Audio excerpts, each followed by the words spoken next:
السلام علیکم ورحمۃ اللہ وبرکاتہ۔ بسم اللہ الرحمن الرحیم۔ محترم دوستو، اس دور میں اکثر لوگ پریشانی، مصیبت اور بیماری کی شکایت کرتے رہتے ہیں۔ ہمیشہ ایک دوسرے سے اپنی تنگ دستی اور اپنی مشکلات کے سلسلے میں شکوے شکایت کرتے ہوئے نظر آتے ہیں۔ ایسے موقع پر میں آپ کی خدمت میں ایک بہت ہی جامع حدیث لے کر حاضر ہوا ہوں۔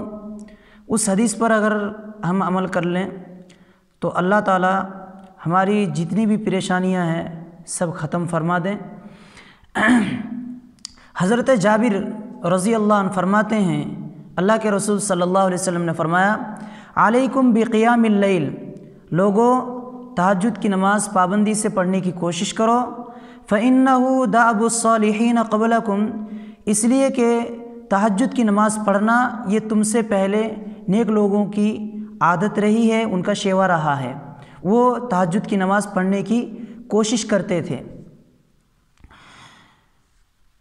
وَإِنَّ قِيَامَ اللَّيْلِ قُرْبَةٌ إِلَى اللَّهِ، اور تہجد کی نماز پڑھنا بھی اللہ تعالیٰ سے قربت حاصل کرنے کا ایک بہترین ذریعہ ہے۔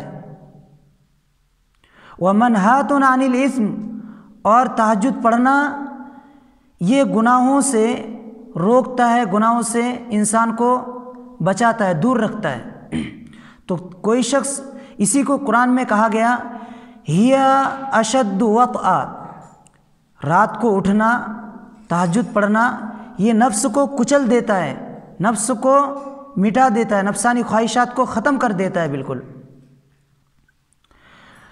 وَتَكْفِيرٌ لِلسَّيِّئَاتِ، تہجد پڑھنا یہ ایسا عمل ہے کہ سابقہ جتنے بھی گناہ ہیں ان تمام گناہوں کو یہ عمل مٹا دیتا ہے۔